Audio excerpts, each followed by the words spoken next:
Hello, I'm Simone Monet, and today I'm going to be interviewing Chanda Austin, the author of the children's book called Kiana's Braids.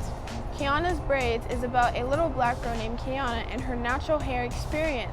Most black girls grow up only seeing Goldilocks and Rapunzel, but never any representation of themselves in children's books. This book would be relatable and inspiring for black little girls all around the world who share the same natural hair experience. Now let's meet Chanda.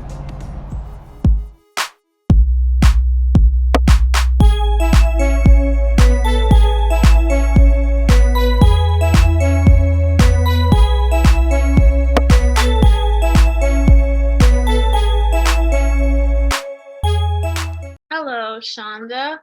Thanks for taking the time with me today. Hi, Simone. Thank you so much for having me.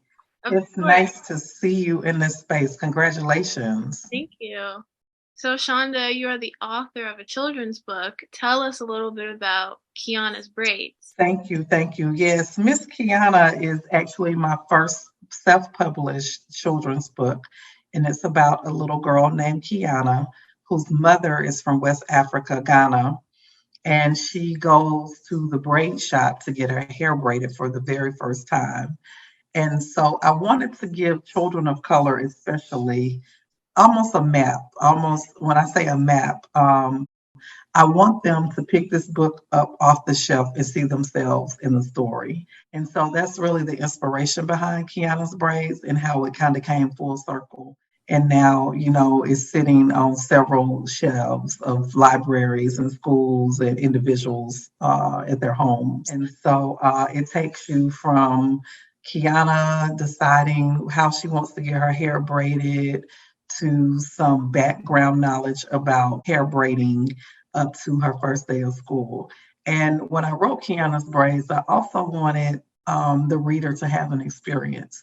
I think that the Black hair experience is very different from in other ethnicities. And so I wanted to draw the reader, especially children of color, into that space so that they could actually feel, I like to use the word feel the story. So that's how we got to Kiana's Braids. And I published it 2 years ago. So we're in year 2 of Kiana's Braids, and it's still kind of moving around. That's awesome. So, is this your first published work? It is my first published work. Since Kiana's Braids, I've written 2 articles that have been published, one about Kiana's Braids, and the other one was about our journey through West Africa this summer. It just actually went live last month in December. I do have another book that I'm working on, and I'm trying to get that one out soon. I don't want to put a date on it because I'm not real sure when it's gonna when I'm gonna be finished with it. Can't wait. What inspired you to tell this story? Is Kiana based on experiences of yourself or your daughter? Yes, actually, Kiana's Brace was based on the experience that my daughter Nyla had. Just going to the beauty shop, getting her hair done, and watching her kind of matriculate through that space and going to the salon that we were going to, that we still go to. It's like a family. And so I remember just sitting there Friday after Friday or Saturday after Saturday and saying, like, this is a story in itself, the beauty shop experience and the hair braiding experience. And so actually Nyla getting her hair braided was the first inspiration behind it. And then just being an educator and not seeing a lot of children's literature with children of color being represented. Okay. You have spent your career working in Atlanta's public schools. Did you witness anything with Black girls over the years that helped you write this story? Just in general, I think I've watched Nyla have to explain her texture to children that are not of African American descent. So I've watched her have to do that. I've watched other children have to kind of explain the textures and I think it's an opportunity to learn and grow. I think that's the opportunity to really talk to children about different hair types and why our hair is different. And, it could actually be a learning opportunity instead of looking at it as something negative. Yeah, I agree. When I was like in elementary school and I would Hmm. like, straighten my hair sometimes, I would see like white girls come back into class and they would like wet their hair to make it look better. So I was like, oh, I could do that. And my hair looked a hot mess. It was super Right. frizzy. And, I Yes. came back home and my mom was like, oh my gosh, what happened to your hair? I've had to have those conversations with Nyla early on about the texture of her hair and Yeah. her wanting her hair to be straight. And that was very early, when she went to a very diverse, school situation Hmm. where she felt like she had to explain, or she felt like, her hair texture wasn't good enough. So it's nice seeing her kind of evolve into the space of accepting the texture of her hair and the differences in our hair textures, and how we have a lot of versatility in that space as Black women. Yeah. Were you also the illustrator? I was not the illustrator. The illustrator is a young man out of Jacksonville, Florida, and he did all the illustration. I don't know if you can see my background. With each picture, there was a oil painting that he actually gives as a gift to his clients, and so we worked together. And actually, he illustrated the last book. Oh. Did the community and families embrace your book?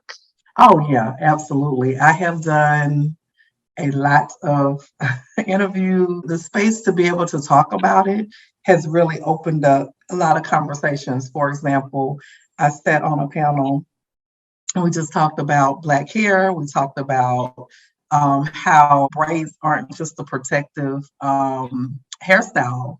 There's actually some history around braid patterns and how slaves were able to escape the plantation based on the patterns.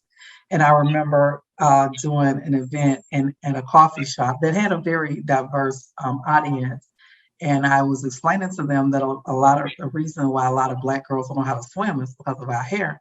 And they just thought that was crazy, but it's a real conversation in Yeah. our community that I remember growing up being your age and not, I didn't know how to swim because one, if I got my hair done, my mom didn't want me to get it wet and I had a perm. And so it really opened up a really good dialogue about how there are a lot of things that are the same, but a lot of things that are different.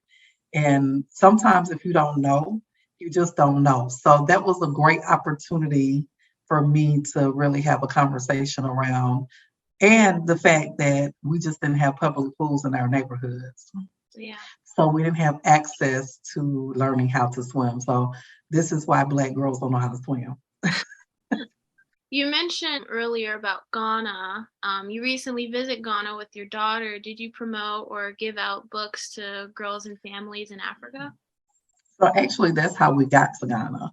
Oh, There is a literacy initiative there, and I was able to donate some books to this nonprofit. And after having several Zoom meetings with the director and founder of this literacy initiative, she just kind of pushed the button to say, you should come visit. And so that's kind of how we ended up getting to Ghana. And it was a beautiful experience, way past anything I could have imagined or dreamed about, especially from the lens of culture and just really being able to connect with our people.